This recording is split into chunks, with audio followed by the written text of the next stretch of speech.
জুবিনদাৰ অবৰ্তমানত প্ৰথম জন্মদিন আমি পালন কৰিছো আৰু আজি মই সমাধি ক্ষেত্ৰলৈ আহি জুবিনদাৰ পবিত্ৰ আত্মাৰ প্ৰতি শতকোটি প্ৰণিপাত জনাইছো আৰু আশীষ বিচাৰিছো অসমৰ জনগণে আগন্তুক দিনসমূহত জাতীয় সংগ্ৰামৰ যিটো শক্তিশালী ধাৰা ইয়াক অধিক গতিশীল আৰু শক্তিশালী কৰিবলৈ অসমৰ প্ৰতিগৰাকী মানুহে দৃঢ়ভাৱে আগবাঢ়িবলৈ যাতে শক্তি পায়, সাহস পায়, প্ৰেৰণা পায়। এটা কথা সকলোৱে উপলব্ধি কৰিছো যে তেখেত আমাৰ মাজৰ পৰা নাইকিয়া হৈ গ'লো, কায়িকভাৱে হয়তো নাই তেওঁ, কিন্তু জুবিনদাৰ আদৰ্শই, তেওঁৰ শিল্প চেতনাই, তেওঁৰ আদৰ্শগত চিন্তাই অসমৰ সমাজ জীৱনক আচ্ছন্ন কৰি ৰাখিছে আৰু সেইটো সৰ্বকালৰ কাৰণে থাকিব, কাৰণ ইয়াত এটা বিশ্বজনীন আবেদন আছে। তেওঁৰ আদৰ্শ চিন্তা আৰু দৰ্শনটোৱে কোনো ধৰণৰ সীমাবদ্ধতাৰ মাজত থকা নাই।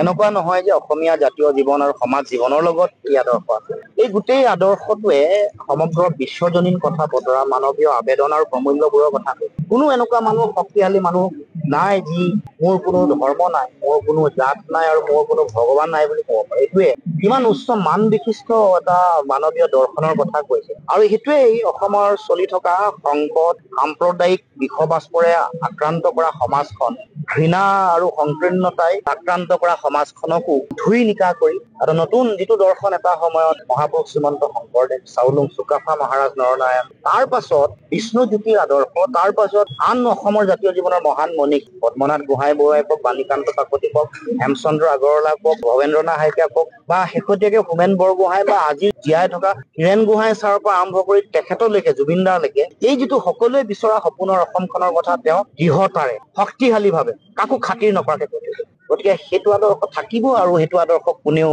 শেষ কৰিব নোৱাৰে। এনেকুৱা কোনো শক্তি নাই যি শক্তিয়ে জুবিনদাৰ সেই প্ৰকৃতিৰ প্ৰতি ভাল পোৱা, গছ গছনিৰ প্ৰতি প্ৰেম, জীৱ জন্তুৰ প্ৰতি দয়ালু চিন্তা, বিপদত পৰা মানুহক সহায় কৰা আৰু জাতিৰ সংকটৰ সময়ত মুকলিকে মাত মতা যে মোৰ যদি ভাষাৰ সংকট হৈছে, মোৰ যদি ৰাজনৈতিক সংকট হৈছে, মোৰ যদি কোনোবা ধৰণৰ সংকটৰ কাৰণে সমাজ আৰু ৰাজনৈতিকভাৱে সমাজখন যদি বিপন্ন হৈছে, মাত মাতিছে, জনতাক জাগৃত কৰিছে, কৈছে আৰু সকলোকে শক্তি আৰু সাহস দিছে। সেই চেতনা, সেই আদৰ্শক কোনো অশুভ শক্তিয়ে কেতিয়াও শেষ কৰিব নোৱাৰে। সেইকাৰণে আজিও তেওঁৰ মৃত্যু হোৱাৰ ইমান দিন হোৱাৰ পাছতো সমগ্ৰ অসমত আজিও জনতা জাগ্ৰত হৈ আছে আৰু সেইকাৰণে আজি জন্মদিনটোত পুনৰ দৃঢ়তাৰে দোহাৰিছো যে জুবিনদাৰ এই মৃত্যু বা এই হত্যাৰ আমাক ন্যায় লাগিবই। যোনে যোনটো স্তৰৰ পৰা নকৰক, লাগিলে কোনোবা সাম্প্ৰদায়িক শক্তিও যদি ইয়াৰ লগত জড়িত, প্ৰত্যেকে শাস্তি পাব লাগিব। আৰু যিসকলে এই গোটেই কথাটোক লৈ বিপথে পৰিচালিত কৰিব খুজিছে, জনগণৰ আৱেগক যিসকলে নিয়ন্ত্ৰণ আৰু প্ৰশমিত কৰিব খুজিছে, কোনেও নিষ্ঠা পোৱা ফল পাই আছে, এটা এটাকে কৰ্মফল পাই আছে।